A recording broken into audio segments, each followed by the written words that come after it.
Bonjour à tous, bienvenue sur Ma vie d'entrepreneur, le podcast des ambitieux et ambitieuses. Je suis Tendresse Bounissa, la fondatrice de Ma vie d'entrepreneur et My Partners, et depuis 2018, on accompagne les entrepreneurs et les porteurs de projets dans le lancement et développement de leurs activités.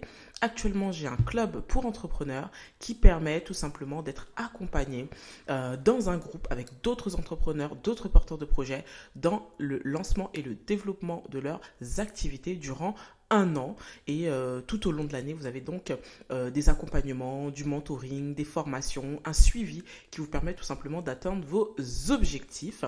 Je suis encore en train de développer d'autres choses pour l'année prochaine, mais j'aurai le plaisir de vous en parler prochainement, je l'espère. En tous les cas, n'hésitez pas à continuer à suivre toutes mes nouveautés pour ceux qui veulent continuer à acheter mes formations à la création et développement d'entreprise, notamment les formations en ligne.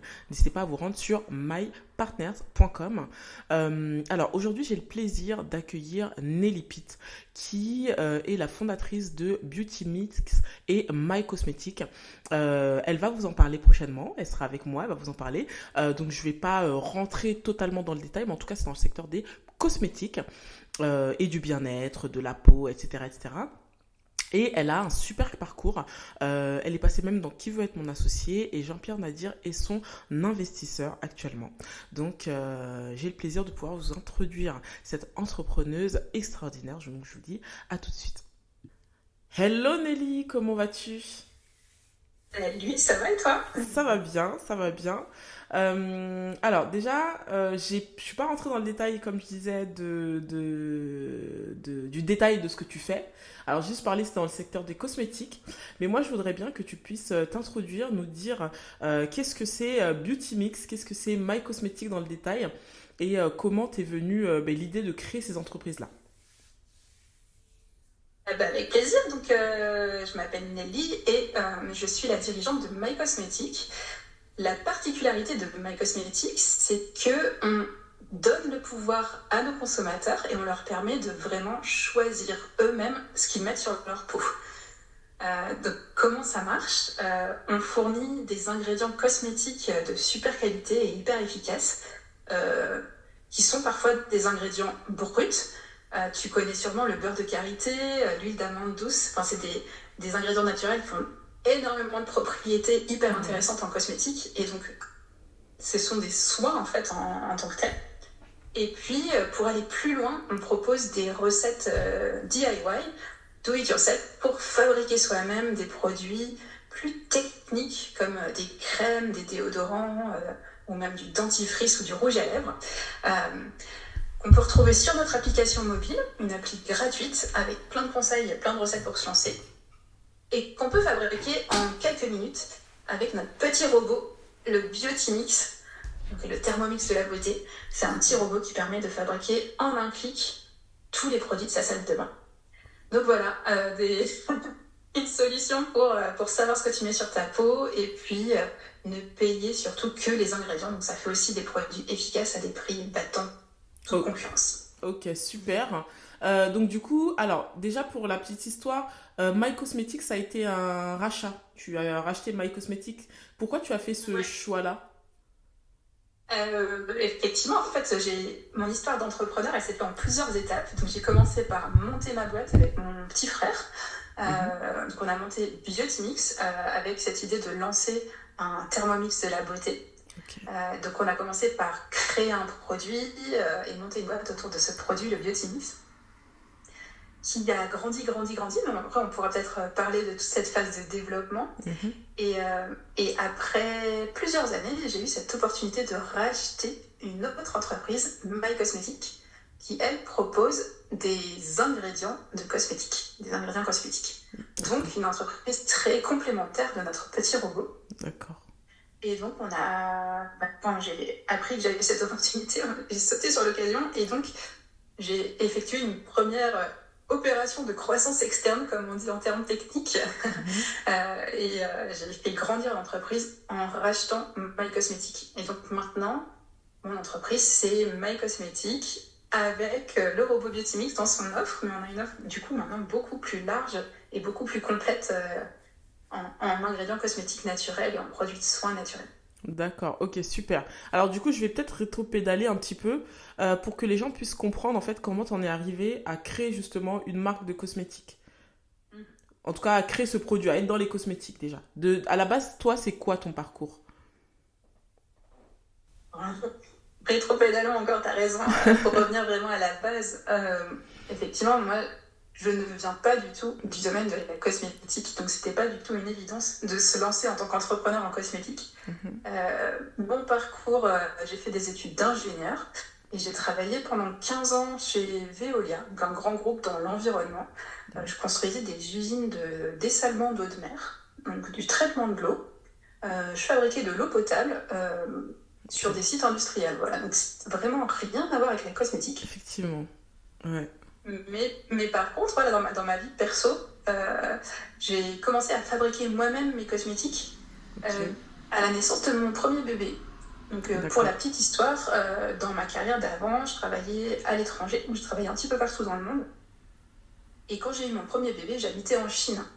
Ok. Et il faut savoir qu'en Chine, on est vraiment confronté, mais enfin, je pense pas qu'on puisse l'imaginer en fait quand on habite en France. Ça n'a vraiment rien à voir. Mais en Chine, on a vraiment confiance en rien parce qu'il y a tellement de fake et de produits détournés, de Ah scandales ouais. autour des contaminations, Oh, etc., qu'on est beaucoup plus vigilant qu'en France. Et donc, quand tu viens d'avoir un bébé et que tu es un petit peu parano ah pour ton ouais. bébé, je pense que tous les jeunes parents peuvent comprendre ce que je dis. Et ben, on commence à vraiment faire 3 fois plus attention à ce Hmm, qu'on achète. Parce que quand c'est pour ok. soi, ok, on peut prendre le risque, mais quand c'est pour son bébé, Ouais. non, on peut prendre aucun risque. C'est Donc clair. moi, c'est à ce moment-là que j'ai commencé à fabriquer moi-même mes cosmétiques et surtout mes produits de soins pour mon bébé. D'accord, ok, ok. Donc Mais, de fil en aiguille, j'ai commencé voilà, à fabriquer de plus en plus de produits. Alors, comme moi, je suis chimiste de formation, pour moi, c'était un peu une évidence de fabriquer moi-même parce que voilà, ça me parle, tout ce qui est hmm, ingrédients, fabrication, process, tout ça, je le maîtrise. Mais autour de moi, par contre, les gens à qui j'en parlais, ils trouvaient ça vraiment obscur, dangereux, compliqué. Et en fait, c'est comme ça qu'est née l'idée de faire ce Thermomix de la beauté. C'était de se dire, avec ma casquette d'ingénieur, ok, moi je trouve ça génial de fabriquer ces cosmétiques soi-même, ça fait vraiment des produits top qualité, à des prix de revient juste incroyables. Je comprends pas pourquoi tout le monde se lance pas. Mais bon, je suis ingénieur, mon métier ouais. c'est justement de développer des solutions.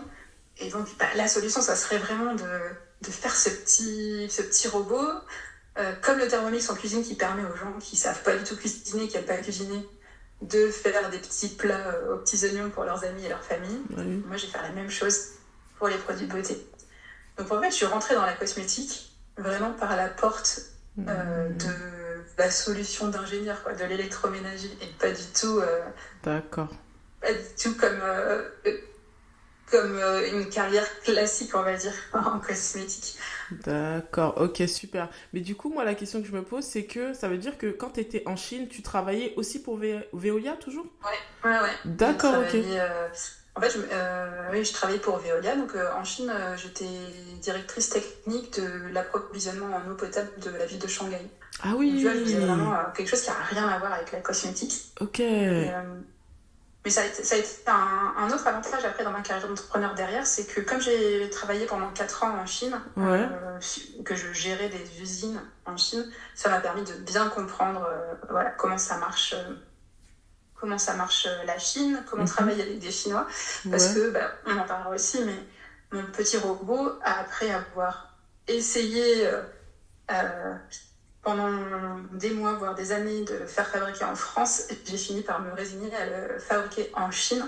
Et donc, bah, le fait d'avoir travaillé 4 ans en Chine, ça a permis de trouver des super partenaires pour fabriquer mon robot en Chine et avoir des prix de vente vraiment super intéressants.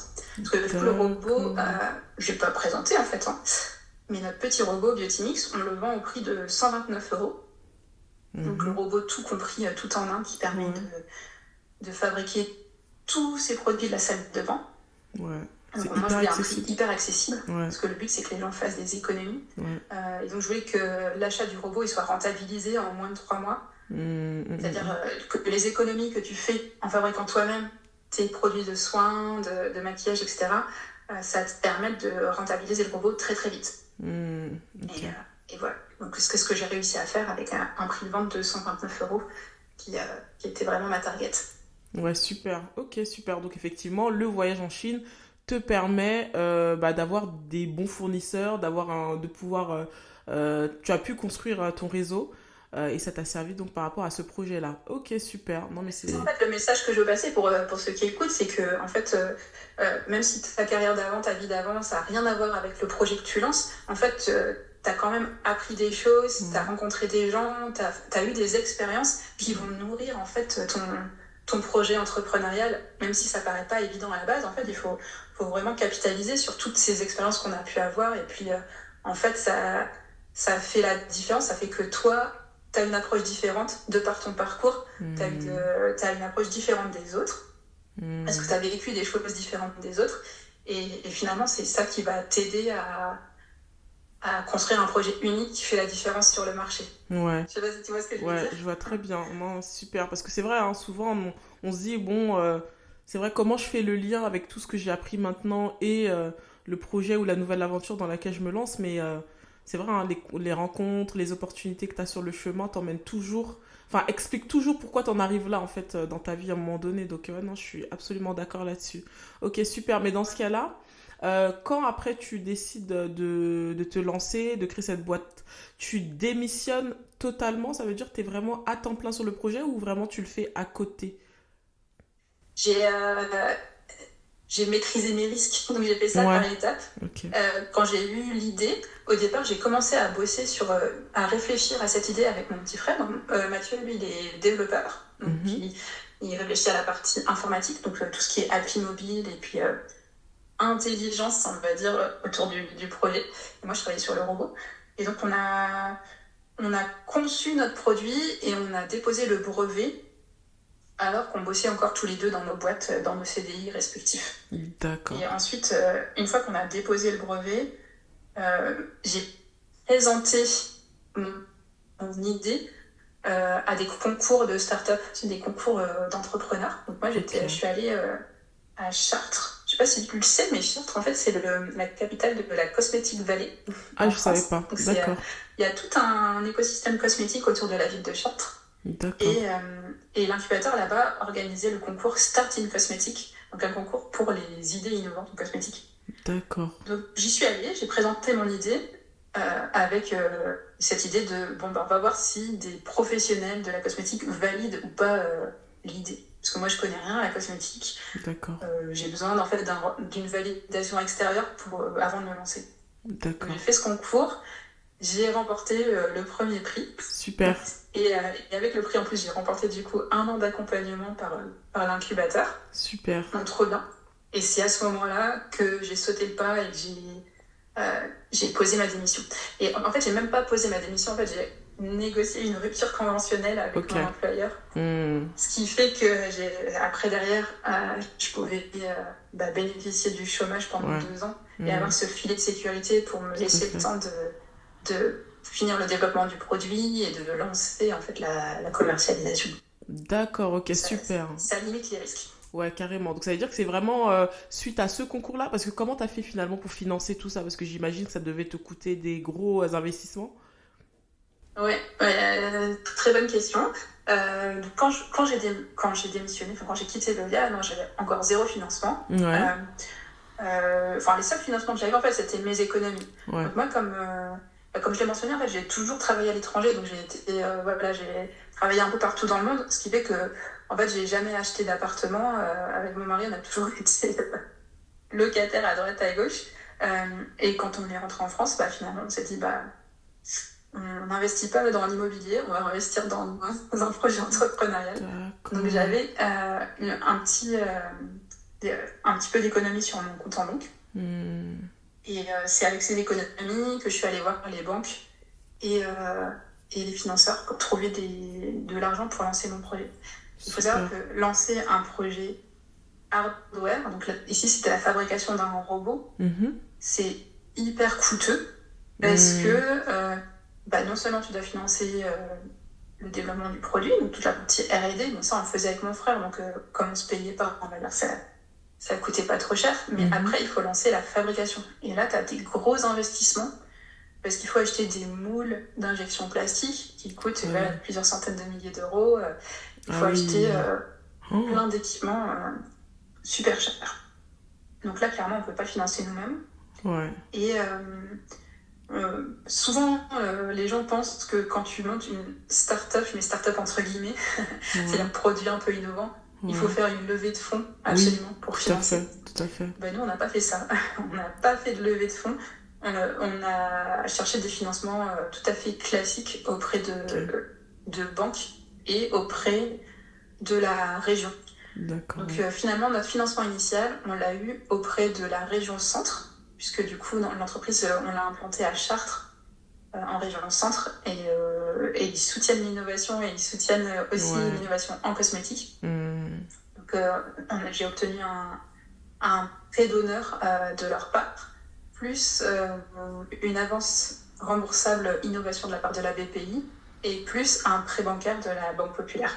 Ah oui. Donc en combinant ces 3 financements, j'ai rassemblé l'argent pour pouvoir lancer l'entreprise. Ah ouais, super. Lancer surtout la production de notre produit, parce que c'était vraiment ça qui était super cher. Ouais, super. C'est vrai, hein, ça c'était, il me semble, je crois que Benjamin Guignon en avait parlé, il nous disait que c'est vrai que parfois on veut créer l'entreprise là où on habite, alors qu'il faudrait peut-être aller voir dans des endroits où effectivement il y a des aides, etc. Et ils poussent justement les entrepreneurs à créer des business là-bas.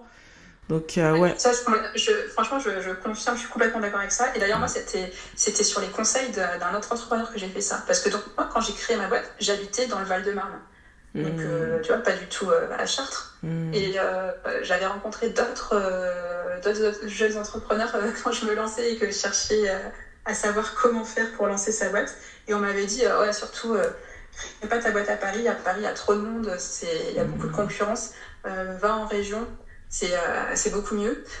Et du coup, j'ai suivi ce conseil et c'était un trop bon conseil parce qu'effectivement, en région Centre, donc moi en l'occurrence à Chartres, il y a beaucoup moins de jeunes entreprises qui se lancent. Donc en fait, c'est beaucoup plus facile d'aller voir les différents organismes et de sortir du lot qu'à Paris où il y a énormément de projets qui se lancent.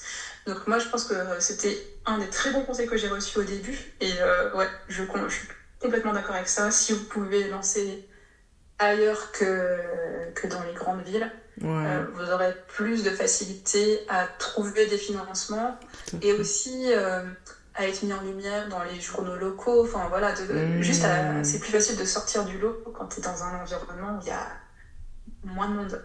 C'est bon. Ok, c'est super. Et du coup, toi, à quel moment tu t'es dit, bon, là, on va faire l'émission? Qui veut être mon associé? C'est le moment, ça va nous aider à aller beaucoup plus loin.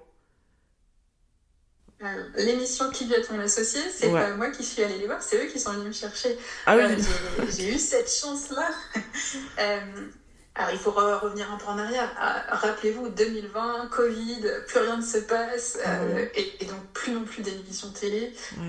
Donc, il y a eu une saison de Qui veut être mon associé avant le Covid, que moi, j'avais pas du tout vue. Je n'étais pas au courant que cette émission existait, je ne la connaissais pas. Et en 2021, post-Covid, quand ils ont voulu relancer l'émission pour faire la saison 2, en fait, personne connaissait cette émission.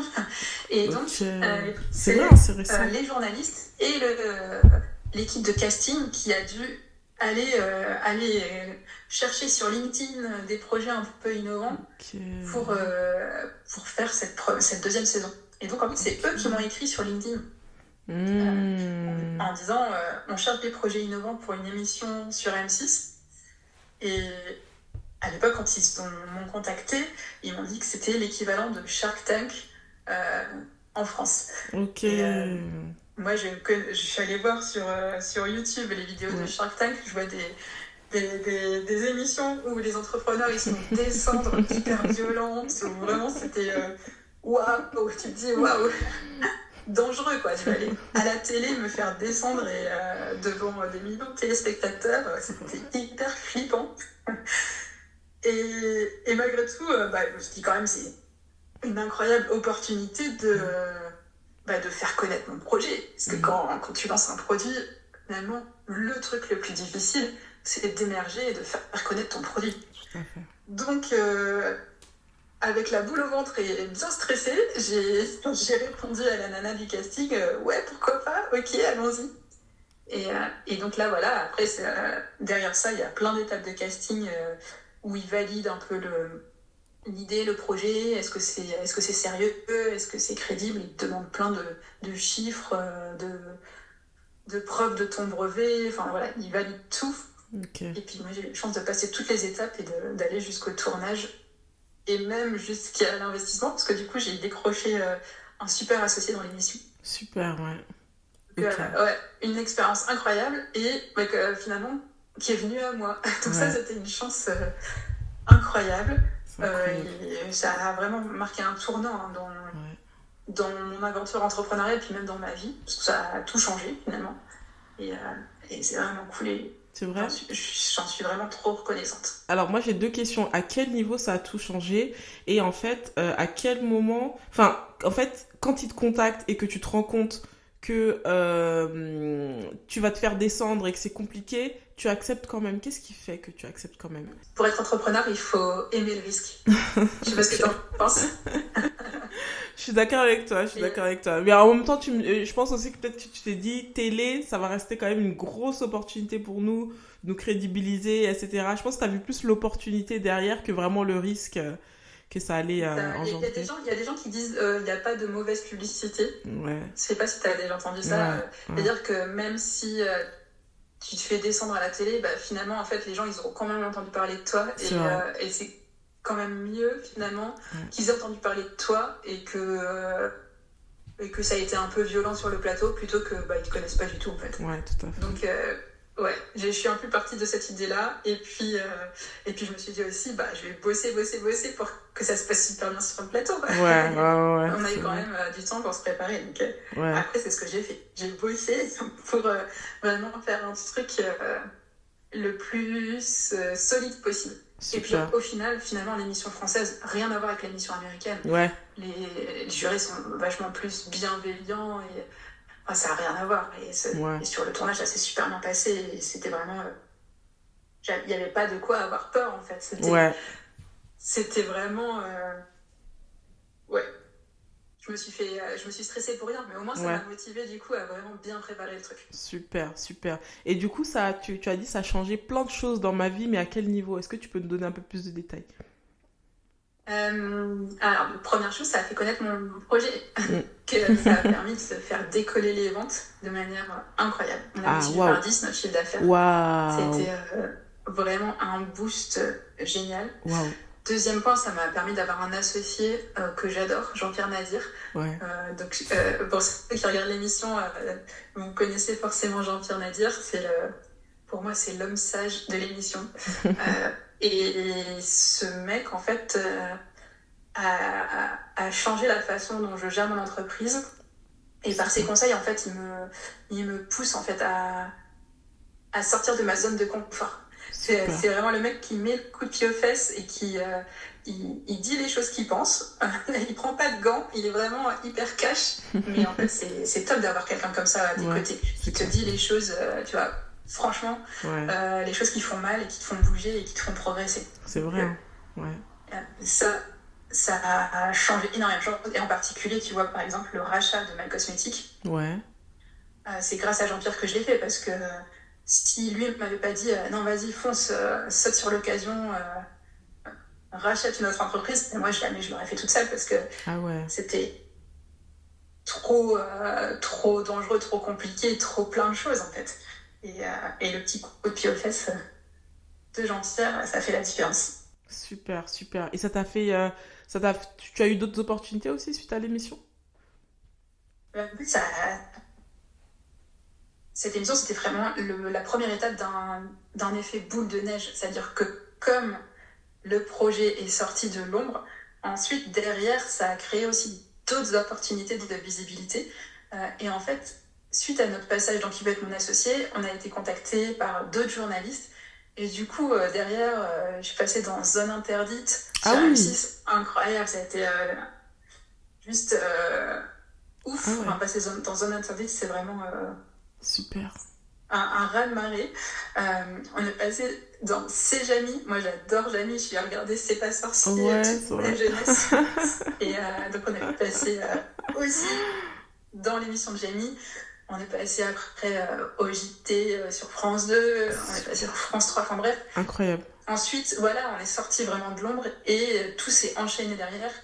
Et ça a entretenu finalement cette visibilité pendant plus de 18 mois derrière l'émission. C'est incroyable. Donc c'était vraiment qu'un point de départ. Ah oui, franchement, c'est incroyable. Ok, super. Ouais. Et est-ce que toi, tu penses que racheter une boîte, c'est une condition sine qua non pour se développer? Ou là, c'était vraiment parce que Jean-Pierre Nadir t'a poussé, t'as eu l'opportunité, tu t'es dit j'y vais? Ou est-ce que c'est quelque chose que tu recommandes à tout entrepreneur? C'est vraiment pas quelque chose que je recommande à tout entrepreneur. Ok. Clairement, c'est un choix hyper risqué. Ok. Faire une croissance externe, c'est essayer de combiner deux boîtes qui ont grandi de manière différente, avec des équipes différentes, des cultures différentes, des façons de travailler différentes. Donc, essayer de fusionner deux entreprises, c'est hyper risqué. Enfin, Ouais. je veux dire, je pense que il y a une chance sur deux que ça se passe mal. Ah oui. Donc après, bien sûr, il faut tout mettre en œuvre pour que ça se passe bien, mais Mm. clairement, c'est beaucoup plus risqué que de faire grandir ta boîte euh, dans la continuité de ce que tu as fait depuis le début. Mm. Par contre, ça te fait gagner du temps. En fait, c'est une manière de croître plus vite, mais de manière plus risquée et plus compliquée. Donc ça demande vachement plus de travail, vachement plus de problèmes à gérer, mais ça te fait gagner du temps. Donc après, Ouais. c'est à chacun de voir dans la situation de son entreprise, est-ce que aller vite, c'est crucial pour Mm. ton développement, pour ta survie, par rapport à la concurrence, par rapport au marché, etc. Si c'est le cas, bah oui, vas-y, fonce. Et si tu trouves la bonne entreprise, là, moi, en l'occurrence, avec My Cosmetics, c'était vraiment idéal parce que on avait vraiment les mêmes valeurs, la même culture d'entreprise, la même façon de travailler, enfin avec des petites différences, mais quand même un bon alignement, on va dire, dans les styles d'entreprise. Ça matchait bien au niveau de l'équipe, des valeurs et aussi au niveau des produits. On avait tous les deux cette volonté d'avoir des produits naturels, bio, sourcés de manière équitable, enfin les mêmes engagements, qui Mm. fait que ça matchait vraiment super bien. Et même si ça matchait super bien, ça a quand même été super difficile à gérer. Ah oui. Parce que voilà, chaque entreprise a une histoire et c'est construite de manière différente. Et donc ensuite, essayer de faire matcher deux entreprises différentes, bah, c'est hyper dur. Ouais. Donc voilà, conclusion, ça dépend vraiment du contexte. Ouais. C'est une façon de se développer, mais c'est pas la seule façon de se développer, carrément pas. Ouais, d'accord. Ok, super, super, super. Et du coup, toi, c'est quoi ta vision un peu de l'entrepreneuriat? Est-ce que ton objectif, c'est continuer à faire grossir tes activités? Ou est-ce que vraiment ton objectif, c'est plus tard vendre et atteindre la liberté financière? Comment tu vois un petit peu ce rapport temps, argent, opportunité, business? Moi, j'entreprends pour me faire plaisir. Je pense que c'est Ouais, aussi un peu le moteur, ce qui fait que je me lève le matin, c'est que j'aime construire mon projet, travailler avec mon équipe. J'adore les gens avec qui je travaille. Et en fait, tant que je me fais plaisir, je vais ouais, continuer comme ça. super. Et moi, j'ai pas du tout entrepris pour l'argent. C'est pas quelque chose qui me motive. D'ailleurs, heureusement, parce que je pense qu'entrepreneur, c'est pas la meilleure méthode pour gagner beaucoup d'argent. Encore une fois, c'est beaucoup plus risqué et beaucoup plus difficile parce que quand j'étais cadre dans une grosse boîte en CDI. Ouais, ouais.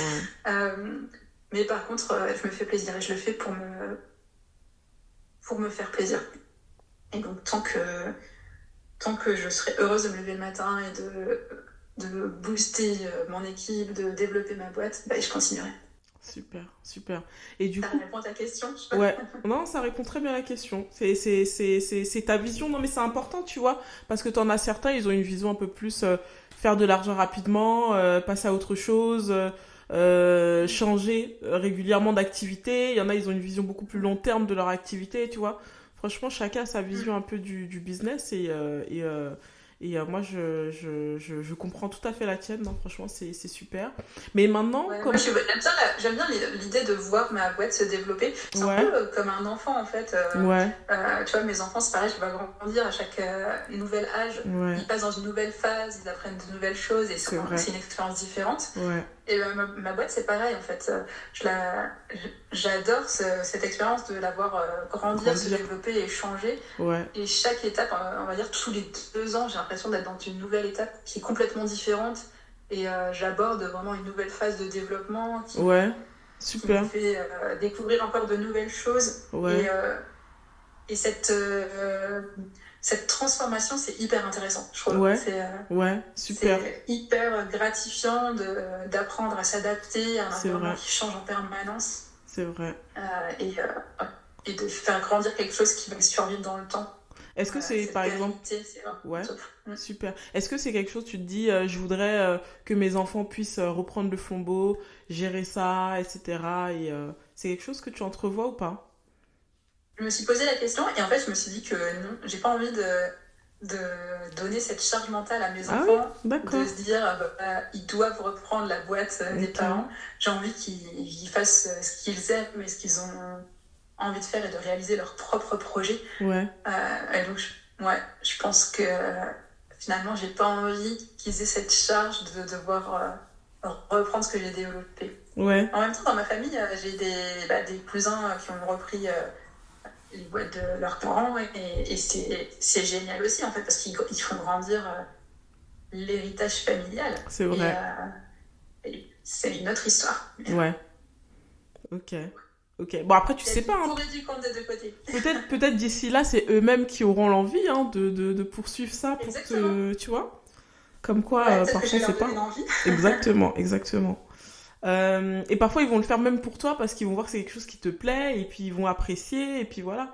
Ça va développer en eux, je pense, la fibre entrepreneuriale. Généralement, je trouve, hein, les personnes qui viennent de familles entrepreneurs deviennent aussi des entrepreneurs. J'ai l'impression, hein. Ouais, Ouais, ouais, j'ai l'impression que ça se transmet. ouais. Ok, Et si eux ils trouvent du plaisir à ça, bah alors bien là sûr, carrément, bien ça sûr, oui, évidemment, à fond. évidemment. Ça c'est l'essentiel, hein. Aimer ce qu'on fait, c'est clair. Ok, super. Mais du coup, maintenant, comment tu arrives à gérer ces deux activités-là et ta vie de maman? Comment tu fais? Comment tu t'en sors? Est-ce que tu... La charge mentale, elle est explosive, est-ce qu'on va dire? On peut dire ça comme ça. Ouais, carrément. La charge mentale est très intense. J'ai la chance d'avoir un mari hyper impliqué et heureusement parce que sinon ça serait pas possible. Ouais. Euh, euh, et j'ai pas encore réussi à trouver la recette magique pour trouver l'équilibre entre vie perso et vie pro.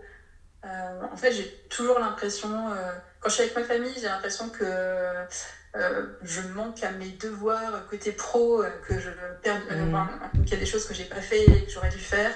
Et inversement, quand je suis au boulot, je me dis ah mince, je passe pas de temps avec mes enfants. Enfin bref, je culpabilise en permanence. Mais ça, c'est un des fléaux, je pense, des jeunes parents. Je crois, peut-être pas seulement les femmes, hein, femmes et hommes, mais ouais, c'est hyper dur de trouver l'équilibre. Et si quelqu'un a la clé, bah, dites-moi. Ouais.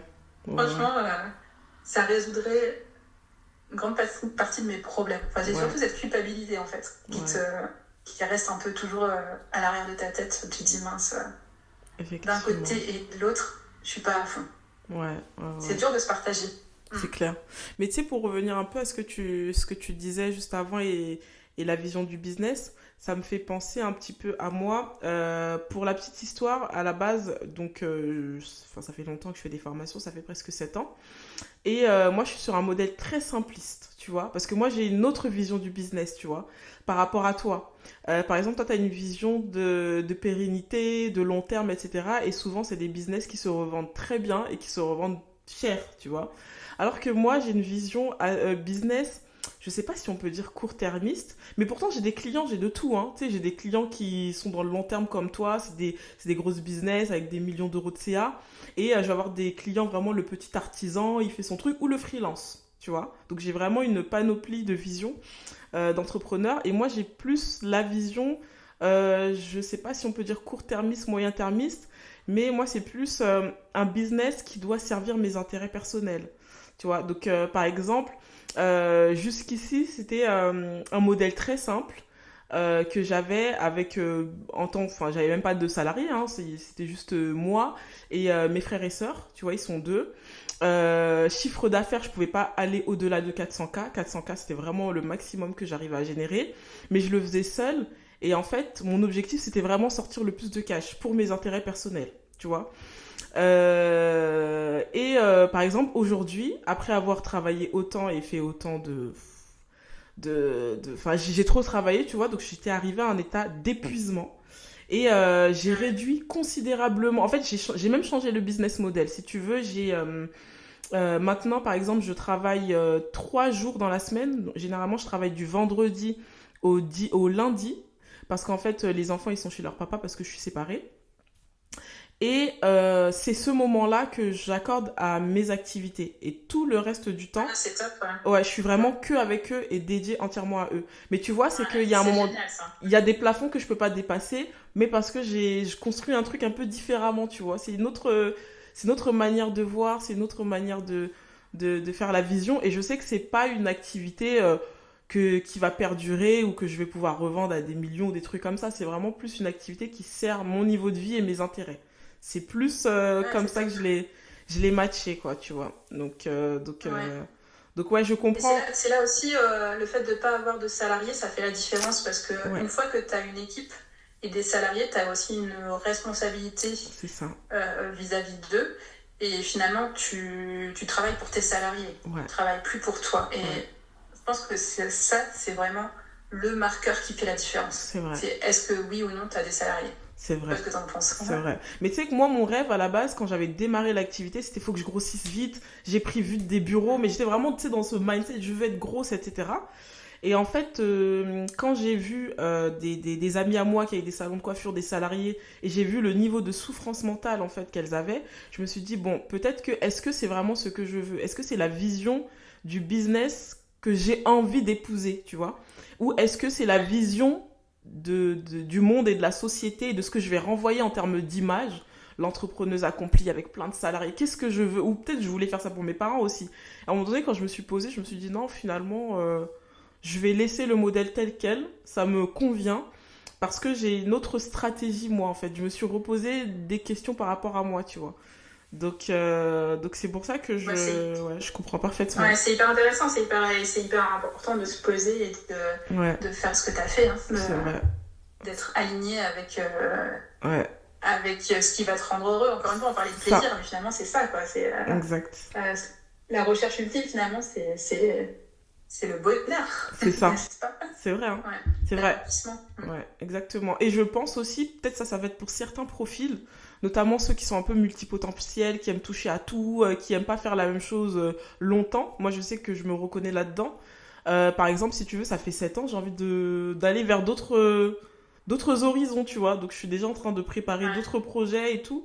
Mais je suis un profil comme ça, tu vois. Et des fois, je me dis, mais Et, je me dis, c'est peut-être moi, je suis ouais. bizarre, etc. Après, je me suis dit, non, je dois accepter comment je suis, en fait. Je dois accepter ma personnalité et faire comme ça. C'est que je pense qu'à un moment donné, bah, moi, dans mon cas, je fais le tour et j'ai envie de faire autre chose, tu vois. Et j'ai envie d'aller sur des Non, trucs mais qui n'ont rien carrément, à voir, hein. c'est pas les mêmes personnalités qui Ouais, aiment créer ou qui aiment c'est ça. structurer une boîte. Et bah, moi, Exactement. clairement, je suis comme toi. Moi, C'est ça. j'aime bien créer, innover. Et du coup, dans ma boîte, j'ai besoin de personnes qui soient plus carrées C'est pour ça. venir structurer derrière moi. Parce que sinon, ça part dans tous les Sinon, sens. ça part construire ça. C'est vrai, Et, hein. ouais, et si tu veux grandir et avoir des salariés, bah, là, c'est là que c'est important d'aller chercher des gens avec non seulement des compétences différentes des tiennes, mais aussi des façons de penser Tout à fait. et des caractères différents du tien Exactement. Je trouve ça important. pour compenser là où tu pêches. C'est vrai. Exactement. Ouais, c'est tout à fait ça. Et du coup, si tu pouvais citer par exemple 3 leçons que tu as apprises ces dernières années, ou peut-être en 2024 hein, particulièrement, en tant qu'entrepreneur, qu'est-ce que tu dirais? Leçon numéro un, parler avec le plus de gens possible. Euh, Mhm. parler, échanger. Les meilleurs conseils que j'ai eus, c'est en discutant avec d'autres personnes ouvertement de mes problèmes des situations que je rencontre. Voilà. Deuxième conseil, no pain, no gain. Faut accepter de passer par des périodes difficiles et les surmonter et comprendre que c'est que des phases et qu'il faut passer par là. C'est partie de l'entrepreneuriat. Tout à fait. Troisième conseil, savoir s'entourer. Je vais répéter ce que j'ai dit avant, mais je pense que c'est hyper important de bien se connaître. Et ça prend du temps, de savoir là où on n'est pas bon et d'aller trouver des personnes qui te complètent et qui sont bons là où toi tu l'es pas. Et c'est ça qui fait la différence. En fait, c'est finalement savoir reconnaître tes forces et tes faiblesses et pas se prendre pour Superman ou Superwoman à vouloir tout faire. Ouais, c'est clair, c'est clair. Ok, super. Est-ce que tu pourrais du coup nous dire un petit peu comment les personnes qui peuvent être intéressées par tes produits peuvent les retrouver? Est-ce que tu as prévu pour les fêtes des petites offres? Est-ce que tu peux nous parler un peu de tout ça? Avec plaisir. Donc, si vous cherchez des idées cadeaux hyper originales, naturelles, bonnes pour soi et pour la planète, et bien direction mycosmetic.fr. Vous allez retrouver toutes nos idées cadeaux. On a développé plein de super petits coffrets cadeaux, de 5 euros à 250 euros. Il y en a pour toutes les bourses. On a des petites idées cadeaux Secret Santa pour faire des cadeaux sympas à ses amis, ses collègues. Et on a des super cadeaux pour prendre soin de soi, pour votre maman, votre sœur, pour vos enfants, des coffrets aussi ludiques pour fabriquer soi-même ses bombes de bain, par exemple, ou ses bougies, ou ses savons. Donc voilà, mycosmetic.fr. En plus, vous soutiendrez une petite entreprise française artisanale. Donc ça nous aiderait. Merci beaucoup. Et on a des super offres aussi pour la fin de l'année. Et d'ailleurs, on avait parlé de faire un petit code promo. Donc on pourra faire ça carrément. Super. On va faire profiter aux auditeurs d'une promo spéciale sur notre site. Super. Du coup, je mettrai toutes les informations en dessous du podcast, le code promo, etc. Donc, on fera ça, il n'y a vraiment aucun problème. Merci beaucoup, Nelly, pour ton temps. Merci à vous d'avoir écouté ce podcast. Je te souhaite de plein de bonnes choses pour la nouvelle année 2025 qui arrive, Nelly. Et plein de succès à toi pour la suite. Merci beaucoup pour cet échange. À bientôt, je vous dis. Merci à toi. Bye bye.